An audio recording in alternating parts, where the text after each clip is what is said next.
Hey, it's Sean. I host The Gray Area, a Vox podcast. I used to teach philosophy. Now I have a show where a guest and I talk about the world and the ideas that we think are really important right now. It's a bit different from what you may have come to expect from Vox on YouTube, but we also know a lot of you are driven by a deep curiosity and a desire to understand the world, which means a lot of you will probably enjoy this show too.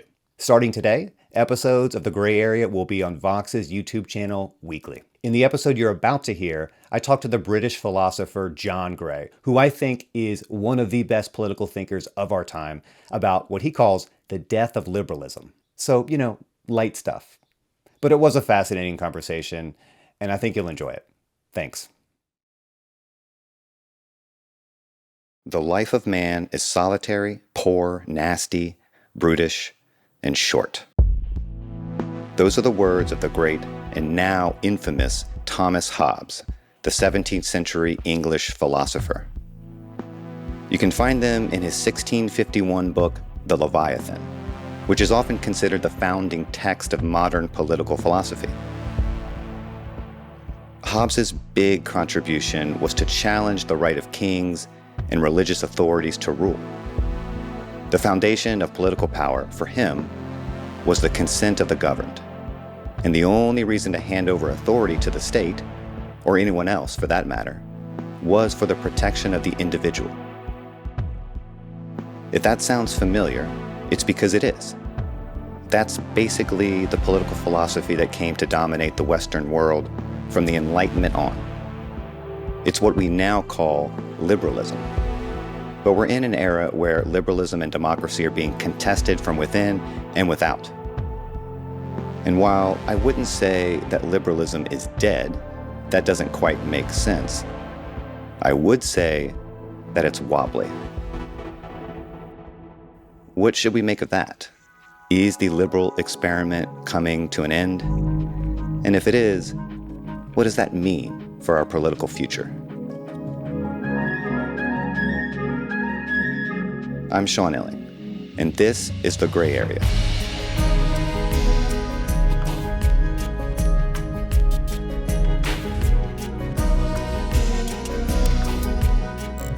Today's guest is political philosopher John Gray.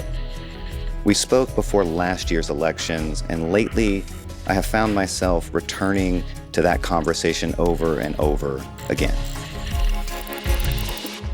In his book, The New Leviathans, Thoughts After Liberalism, Gray challenges the idea that the liberal dream of history, with a capital H, is over and that liberal democracy has won. Hobbes is at the center of his book because he thinks Hobbes's liberalism was more realistic in its ambitions, and that his most important lessons about the limits of politics have been forgotten. It is, as you might suspect, a challenging book, but it is an essential read.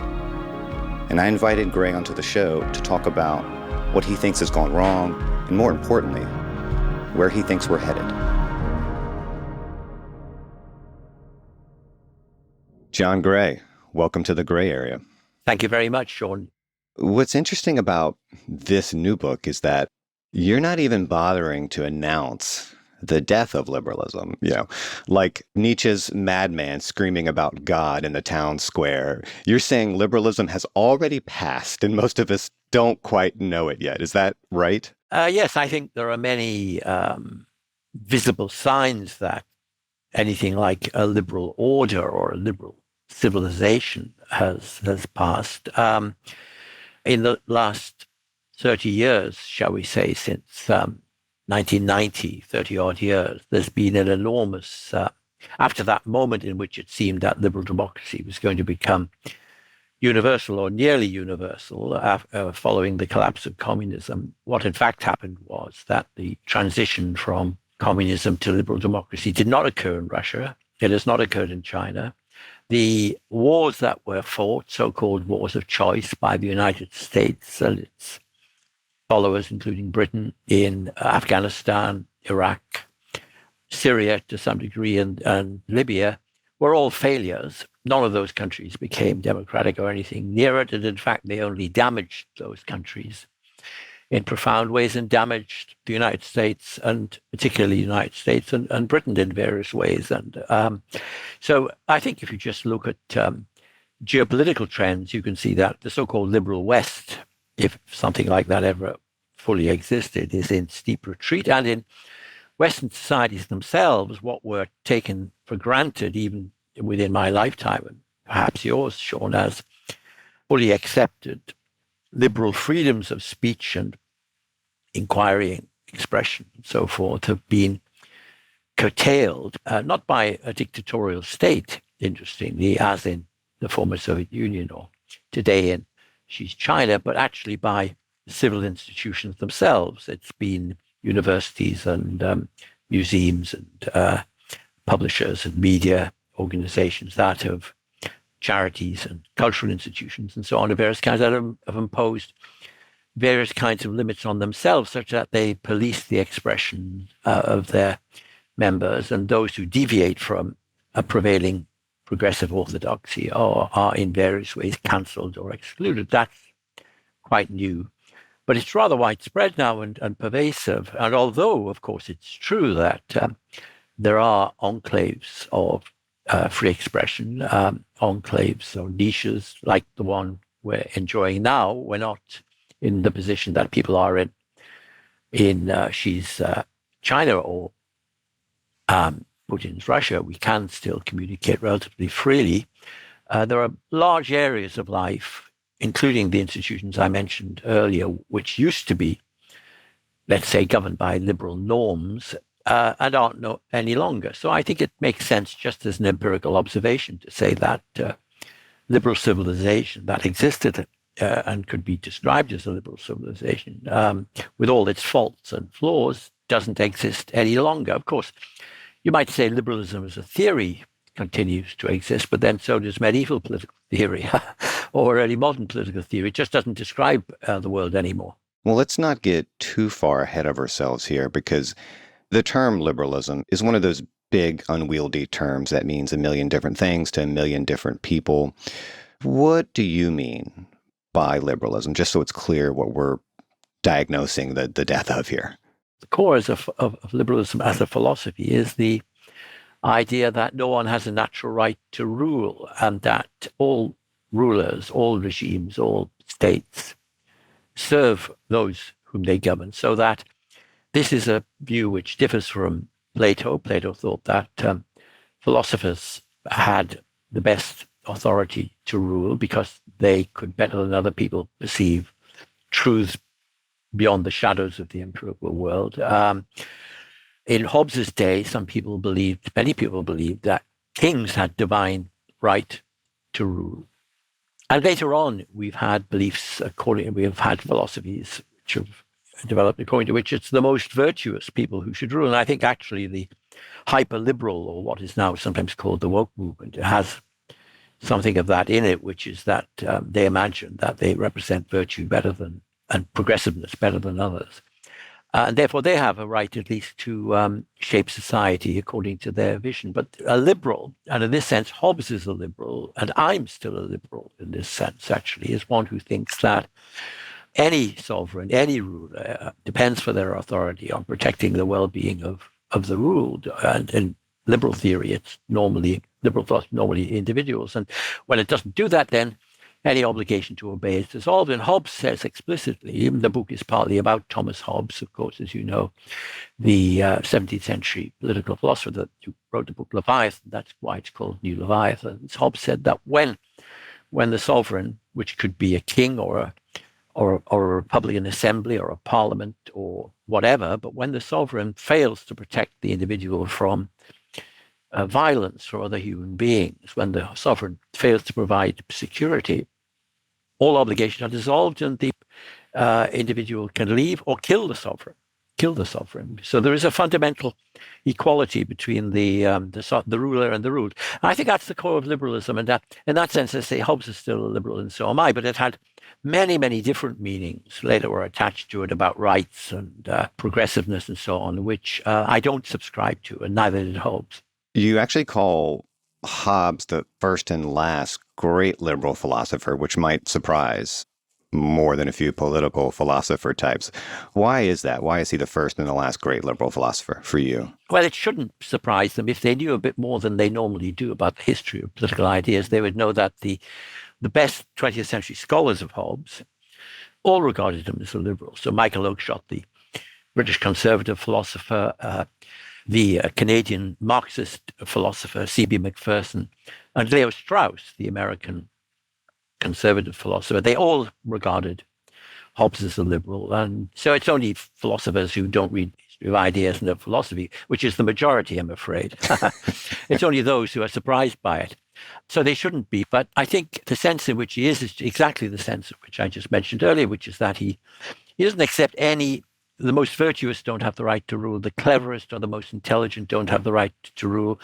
None are appointed by God to rule. States or sovereigns are human constructions or human creations, which exist only so long as they serve the purposes of those over whom they rule. And so that, I think, is still alive, that idea, not only in philosophy. I think it's alive in the world. And there's nowhere in the world now, there was in the past, even the relatively recent past, where anyone rules by prescriptive right. If someone just says, I have the right to rule you, as King Charles, our King Charles did in the Civil War in Britain in the 17th century, I have the divine right to rule. He was executed. He was executed by the Parliament.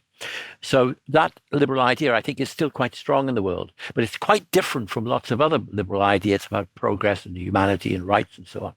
I used to teach Hobbes, and I always wondered what it was I liked so much about him, because he is so dark and gloomy. I mean, even if you've never read Hobbes, you probably know his famous description of human life as nasty, brutish, and solitary and short, that kind of thing.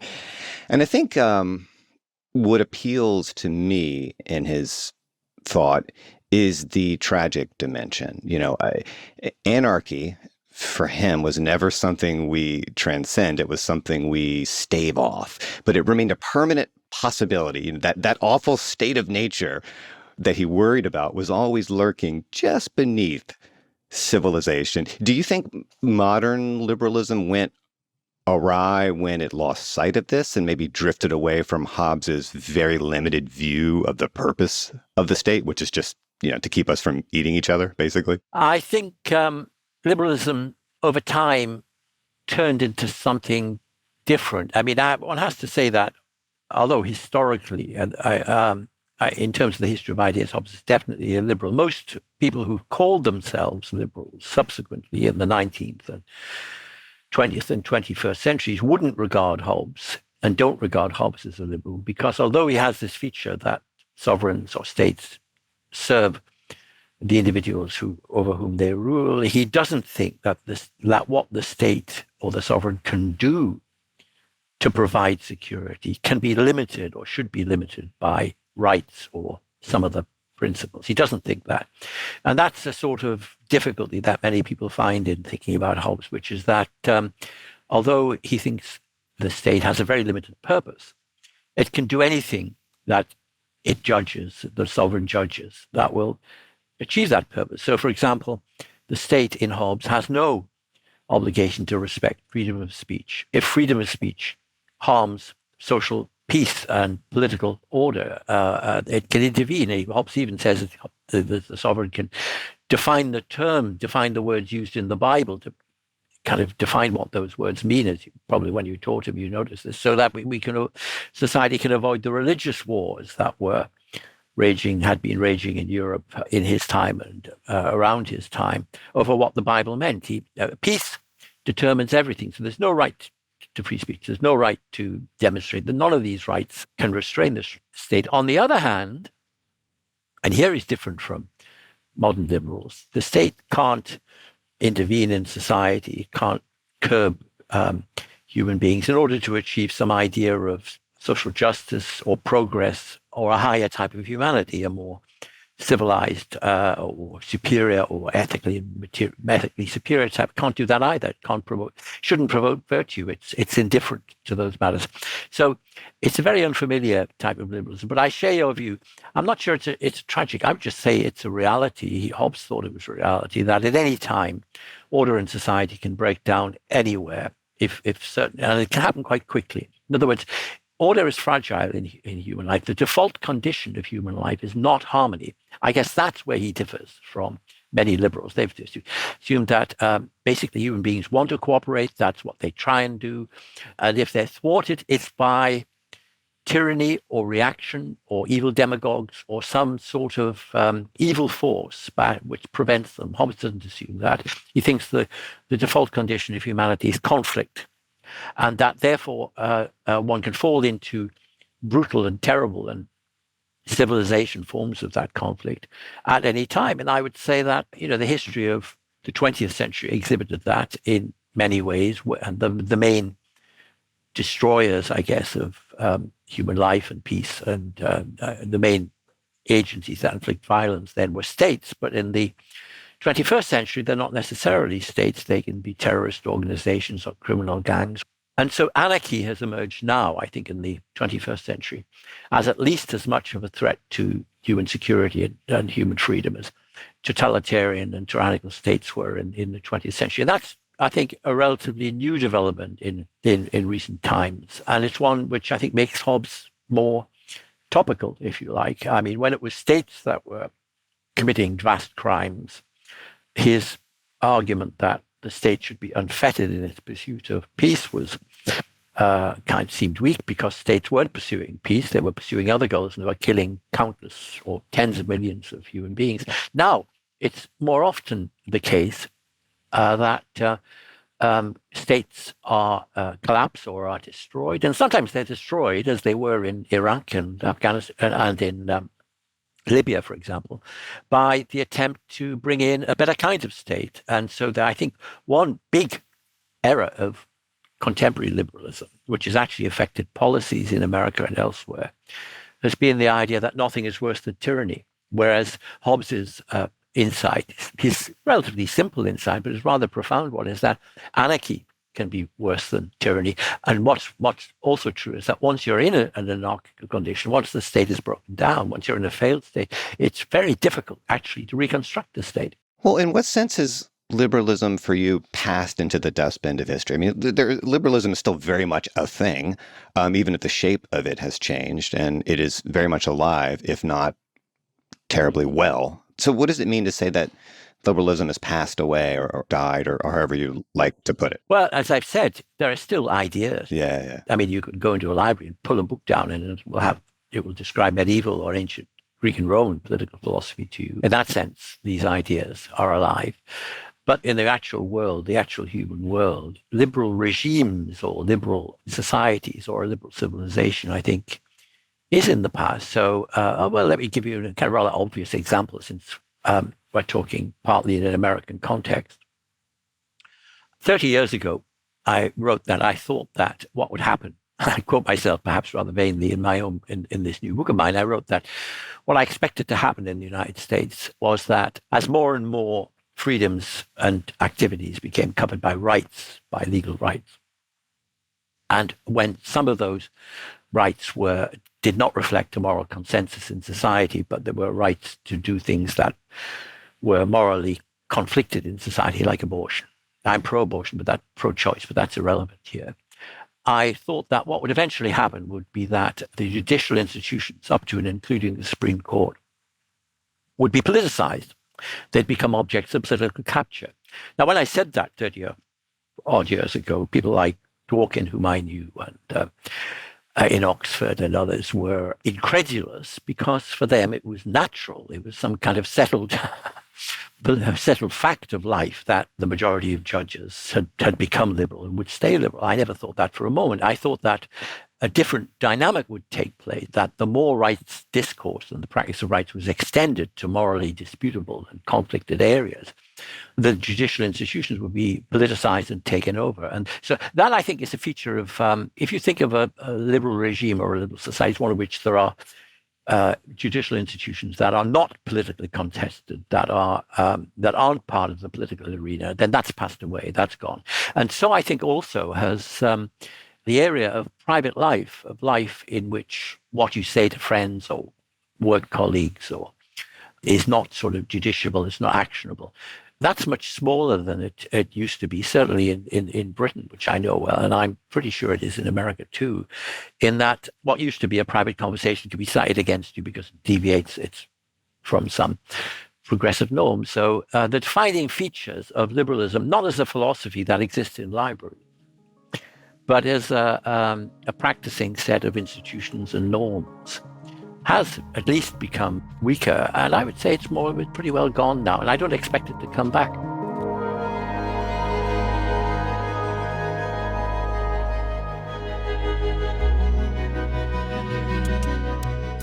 We'll be back with more of my conversation with John Gray after a quick break.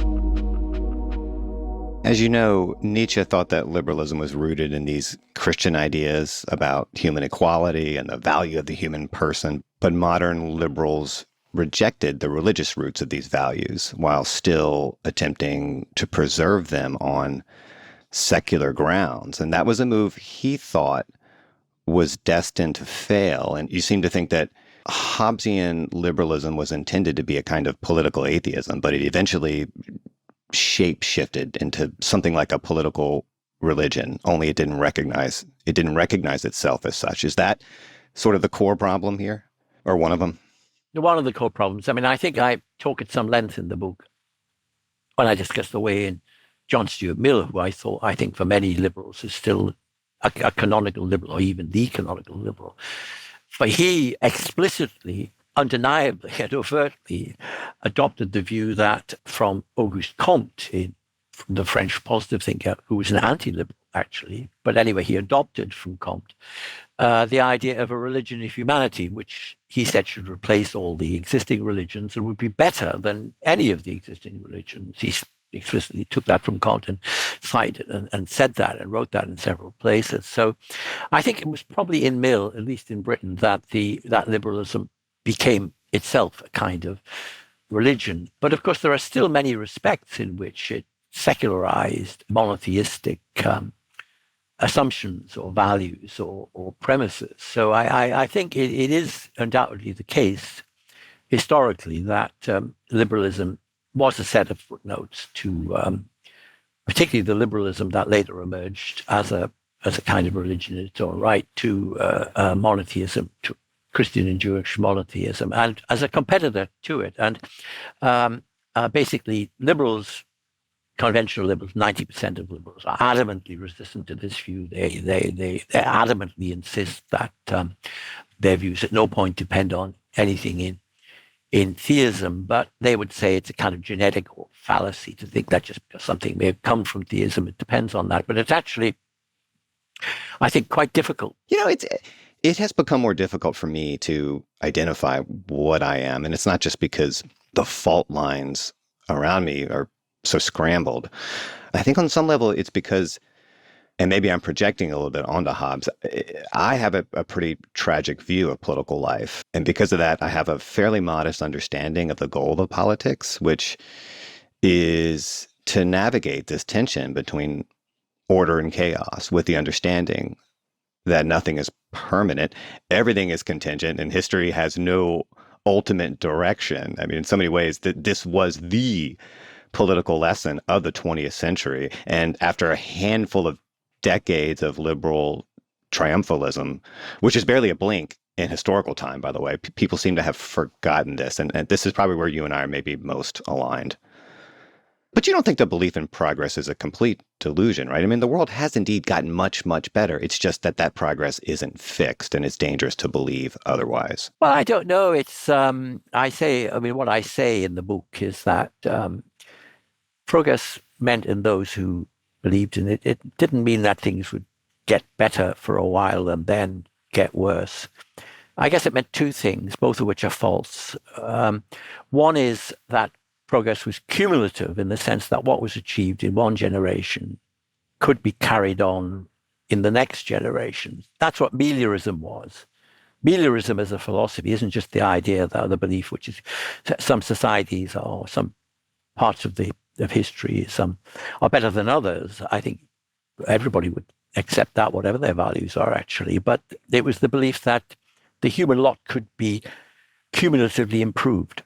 That's to say that certain achievements could be embedded and they would remain fixed. You could have some retrogression. You could go from stair 7 on the escalator of progress back to stair 3, but then the staircase would start moving again, and you would get back to 7, and then you could get to 8 or 9. So you might make 2 steps back, but you would then make 2 or 3 steps forward.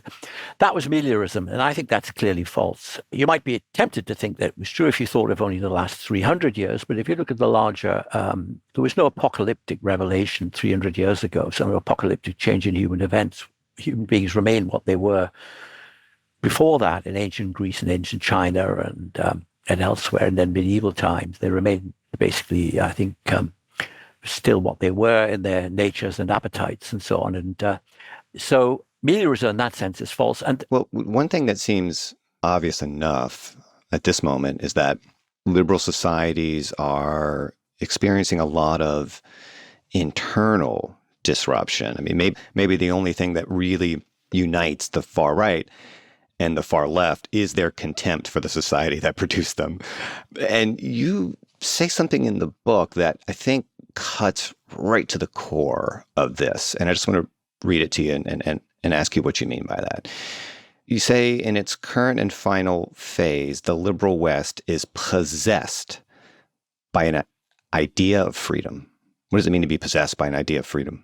Well, the sense in which I use it in the book is the sense in which it was used by late 19th century intellectuals in Tsarist Russia were possessed by an idea of freedom, which is that an idea of freedom comes to be prevalent. That means not the reduction of coercion by other human beings or by the state, not a set of procedures which enables people to live together, not a set of norms of tolerance or peaceful coexistence or even of mutual indifference, which enable people to live together in some rough and ready way. Freedom means self-creation.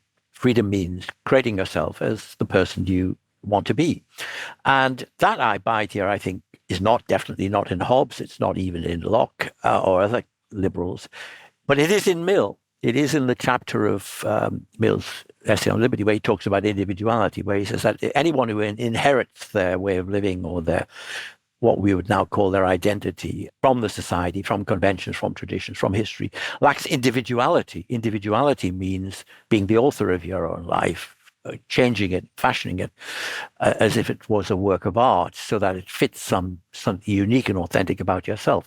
And I think that is what the West is possessed by, because the reason it's an impossible ideal to realize is that if you want to kind of author your life in a certain way and have a certain identity, it doesn't mean much or anything unless that identity is somehow accepted by others as well. Otherwise, it's just as it were, a fiction of yours or a dream. And that's, I think, one of the things that's provoked deep conflict in Western society, because there is the underlying idea of a strong version of autonomy as self-creation has become not part of the far right or the far left. It's not that which has produced the present conflict. It's not the far right or the far left. It's become part of liberal thinking and practice itself. And that, I guess, goes back to Mill and to romantic theorists and philosophers who Mill read.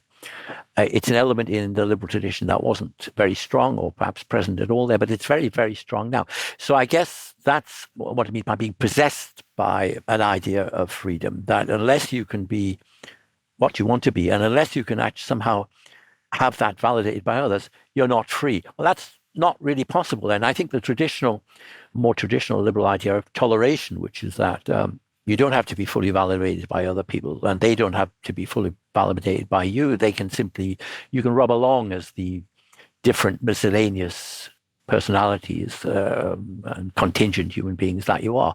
That seems to me a more achievable ideal, but it's not one that satisfies many people today. Not many liberals, anyway. Yeah, I mean, I think that the pursuit of individual freedom is good, that the desire to free ourselves from our inherited identities is good and necessary.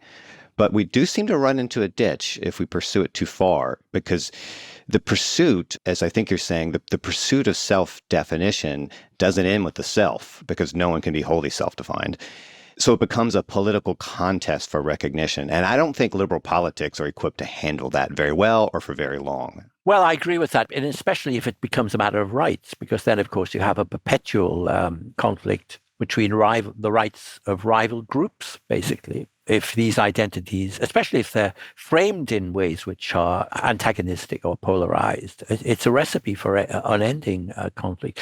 I'm not sure, you see, I wouldn't even go as far as you do in saying that is wanting to free oneself from traditional is necessarily good. I think some people want it, so they can go ahead and live like that in what used to be called a liberal society if they want to. But others might be quite happy to just jog along with whatever they've inherited and be left.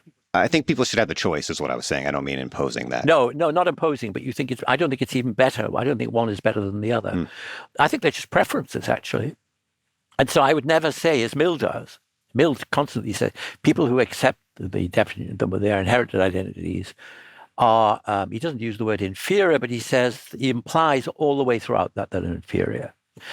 He suggests that they're not themselves, they obey convention by rote, they're puppet-like creatures, and so on. I wouldn't say any of that.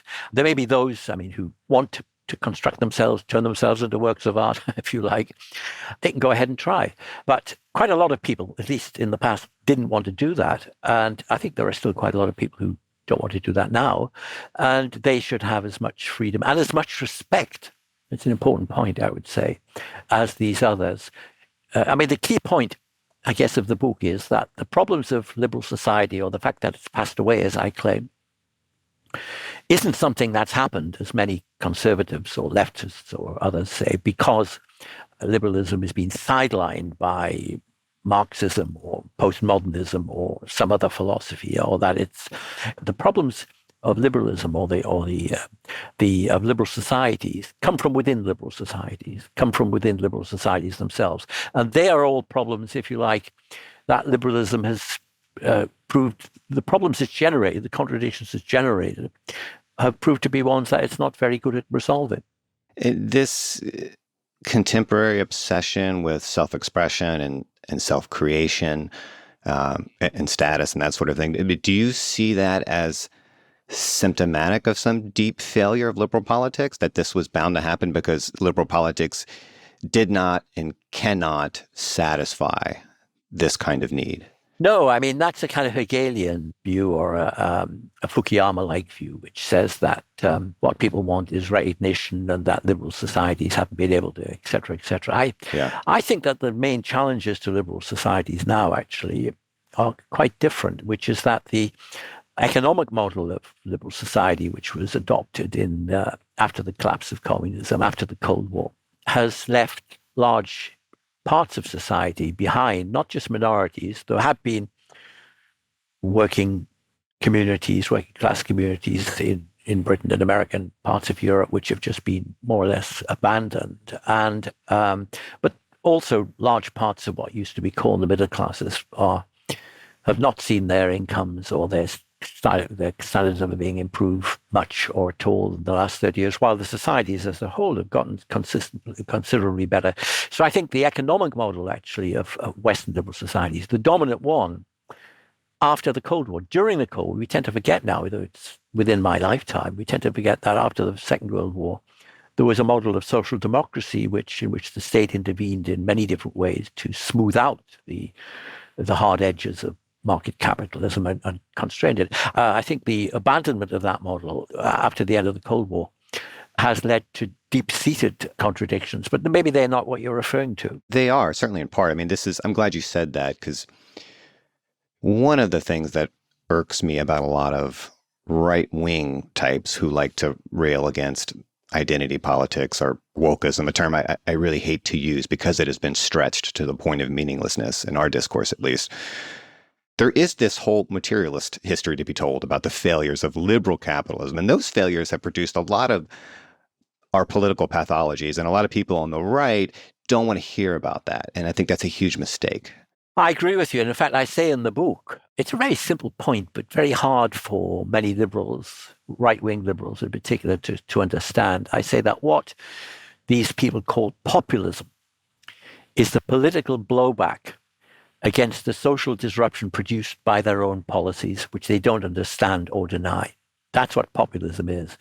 They talk about populism as if it was a sort of demonic thing that arose from nowhere, that it was a few demagogues that whipped it up out of practically nothing. But the reason, I'm not saying there aren't demagogues, but the reason the demagogues were successful in 2016 and later, and not in 1950 or 60 or 70s in Europe and America, is that there were periods, certainly in Europe, and to some extent even in America, of social democracy, in which there was a more extensive state, the Eisenhower state, the Rooseveltian state, even before that in America, which limited the impact of market capitalism on human well-being and provided some protection for its casualties. If you scrap that, which was done to a considerable extent after the end of the Cold War, then over time you create large sections of the population which are suffering and dislocate, or simply have no place in the productive process.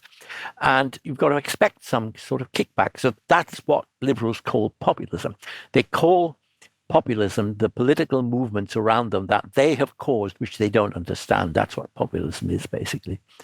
But you could never get that across to them, actually. I've tried to do this, and they say, but it's the demagogues, it's Trump, it's Boris Johnson, it's Nigel Farage, it's all these wicked people. If you could only shut these wicked people up, everything would be fine. Or some of them say it's the Russians. So what they're doing is they're denying, or maybe just not understanding, maybe they're just stupid. They're just not understanding why these movements have arisen when they did. I guess the problem for me, and this is why I'm still basically a liberal, is that I don't think any of the conservative alternatives are preferable for 1,000 different reasons. And I'm not a fan of any imaginable version of authoritarianism. So I don't really have anywhere else to go ideologically. Liberalism, it is. It's up to you. But it depends how far you think the degeneration of liberal society has gone and how far it can remain livable. I mean, one of the things in Europe now is that the far right in many European countries, not in Britain yet, but in France and Germany, and is now a very substantial political bloc.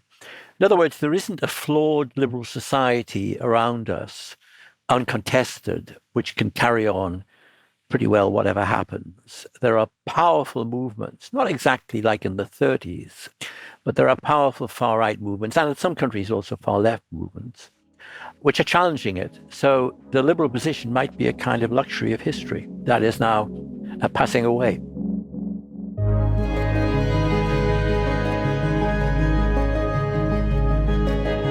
We'll be back with more of my conversation with John Gray after one more quick break.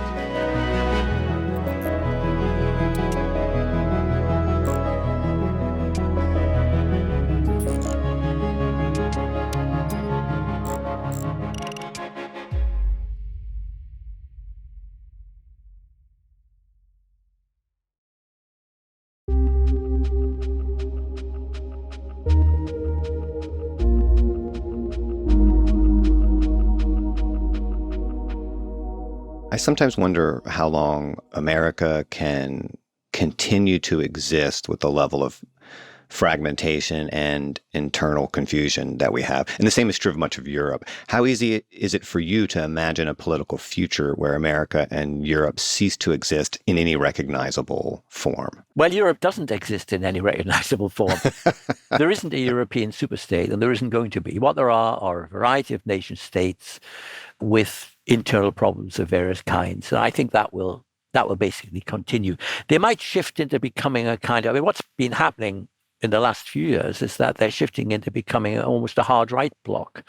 Not that the far right has taken over, though some people might say it did in Hungary and did in Poland for a while, but that it's the far right which is shaping policy on lots of issues. But it won't become a superstate. As to America, I don't expect the American state to fragment in the way that by secession. I mean, I know some Americans talk about that, and Texans and Californians and others. I don't actually expect that. I would more expect a kind of semi-stable, semi-anarchy, in which there are lots of regions of American society and of cities and so on, which are semi-anarchical. That's also true in places like Mexico, is it not? And parts of Latin America. That could go on for quite a long time. The big change, I guess, will be, if I'm right, it will be in the capacity of America to project its power globally. I think that is steeply declining. And I think that will, within your and my lifetime, will be actually seen to be greatly diminished, because although America still has an enormous amount, the US, an enormous amount of hard firepower, more than anywhere else actually, China's catching up, but also its capacity to use that hard firepower intelligently has not been very great. You actually say something pretty interesting, if that's the right word, about America in the book, which is that it's become Schmittian in the sense that we believed, rather foolishly, that the law could protect liberal values from political contestation, but the law has become indistinguishable from politics. And Trump just pushed us right past the threshold. And now we're in my estimation, just a full-blown legitimacy crisis where it doesn't even matter who wins the next election. Just something like 30% of the country. Do you agree with that, by the way? That is what I think. But do you agree with that? Do I agree with what? That America's in a legitimation crisis. Oh, yes. I've written this many times.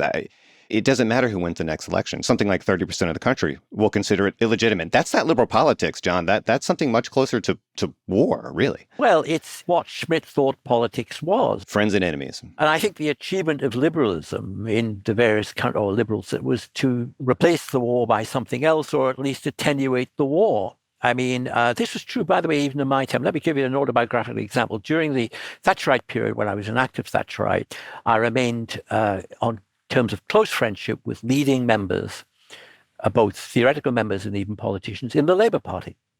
So we could meet, we could have dinner, we could talk with each other, we could share ideas, didn't agree, didn't share goals, thought that this great Thatcherite experiment could come to grief in various different ways, as I then came to think, and so on, for slightly different reasons. But that's actually, in America, I would say it's rare, I would think. Is it not, Sean, for people to interact in that way? How many Trumpists have friendly relations with Washington Post liberals? Not many, I think. No, I'd say that's becoming increasingly so. And that's unfortunate, because that's the triumph of the Schmittian model.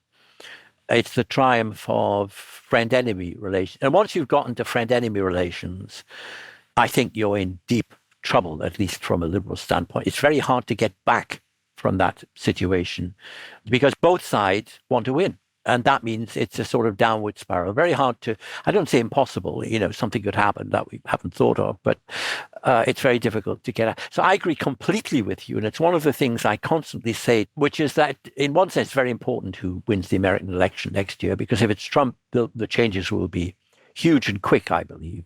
But in another sense, it doesn't matter at all, because whoever wins will not be accepted, as you say, by maybe a quarter or a third of American society, American voters. So the legitimation crisis will just get worse, whoever wins. That's a very profound fact of the world, because the world still depends on a kind of shadow of Pax Americana. It still depends on that, or has depended on that. And as that is comprehensively removed, I mean, if Trump pulls American forces out of Europe, which if he winds up NATO, if he pulls out of the Gulf, where there is now the new Middle Eastern war, that would be a very profound change. Yeah, I think the unfortunate truth is that liberalism doesn't really have a solution to a legitimacy crisis. No, I would say I agree with you entirely, which is why it's so difficult to speculate. I mean, what I don't expect is any new order emerging from this, whether of the right or the left, but just of continued disintegration, not into civil war in America. I'm not an American. Sometime since I've been there, though. I spent a long time in America in the 70s and 80s and 90s, so I knew it better then than I do now. But I don't expect full-scale civil war. But I can imagine a fairly long period, decades, maybe generations of civil warfare, when different identity groups, different political ideologies, different parts of America, states of America, American states and municipalities, just go their own way with lots of the conflicts that involves, but with a kind of area, a backdrop, which I think will still exist, of high technology,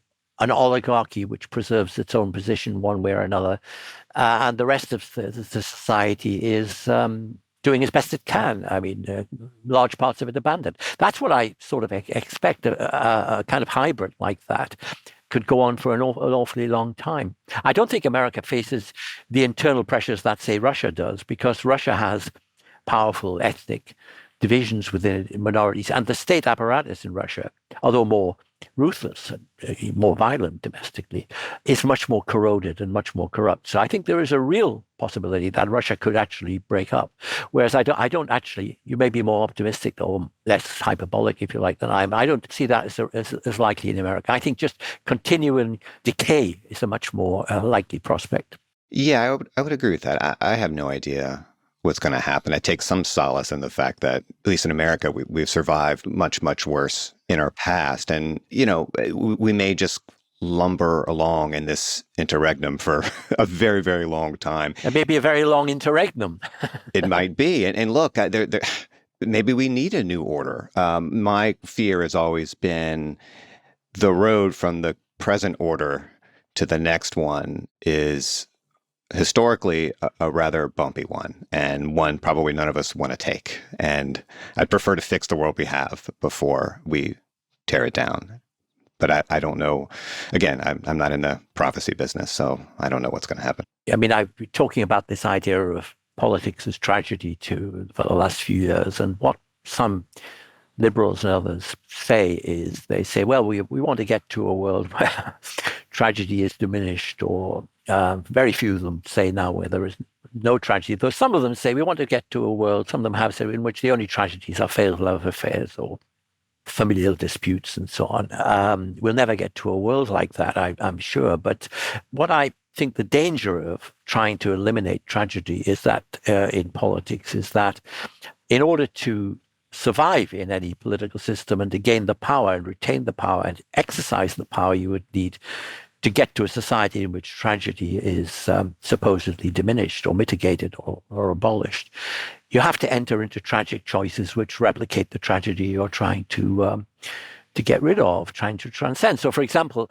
one of the things that happens in all revolutions, certainly in all the European, Russian, Chinese revolutions and so on, is that once the old regime fails, if it's really knocked down and fails, then the revolutionary contestants fight among themselves, and the one that prevails is the one that's the most ruthless. So that in Soviet Union, which early Soviet Russia, which I know the best, the anarchists were the first to be suppressed. Then the social revolutionaries, because they were less well organized, they were less ruthless. So what actually produces the authoritarianism is the struggle by the revolutionary groups against each other. And that always happens. And that sort of illustrates my deeper point, which is that in order to get to a supposedly post-tragic world, you have all kinds of ruthless tragic decisions have had to be made about shooting anarchists en masse, assassinating, murdering, putting in camps and so on, various dissident groups. And once you've done that, you're back into the world where you've never left it, actually, of tragic choices. So I would much prefer politics which accepted that tragedy was primordial and omnipresent and would always be, but use this. I mean, this is why I've had a kind of Occam's razor approach to tragedy, which is the aim should be to minimize tragedies beyond what was strictly necessary. And don't go around multiply them by trying to create new regimes all over the place. Tragedy in politics isn't imperfectibility. We have no idea of perfection. It isn't that progress is always reversible and ephemeral. It's something deeper than that. It's that there are recurring situations in politics, and always will be, in which whatever we do has deep and enduring losses attached to it. And I think that will always be the case. So I think that's what I prefer. But I think in order to get a view of the world like that, you do actually have to go back before Christianity to maybe to the book of Job, but also to ancient Greek tragedy, where there's no ultimate redemption at all, actually, in some of it recurs a bit in Shakespeare later on in a Christian civilization. But you have to go all the way back to the Greek tragic dramatists to get that sense that human beings are not autonomous in the sense of being ever able to shape the choices they have to make. Tragedies are unchosen choices, choices that human beings don't want to make and would prefer not to make, but have to make. Once again, the book is called The New Leviathans, Thoughts After Liberalism. John Gray, always a pleasure. Thank you for coming in today. A great pleasure on my part as well. Let's have another conversation in a couple of years, shall we? Let's do it.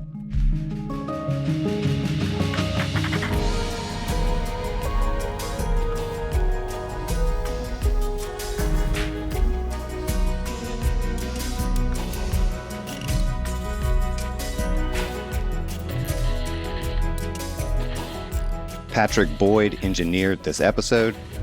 Alex Overington wrote our theme music, and A.M. Hall is the boss. As always, let us know what you think of the episode. Drop us a line at thegrayarea@vox.com and share the show with your friends, family, and anyone else who will listen. New episodes of The Gray Area drop on Mondays. Listen and subscribe.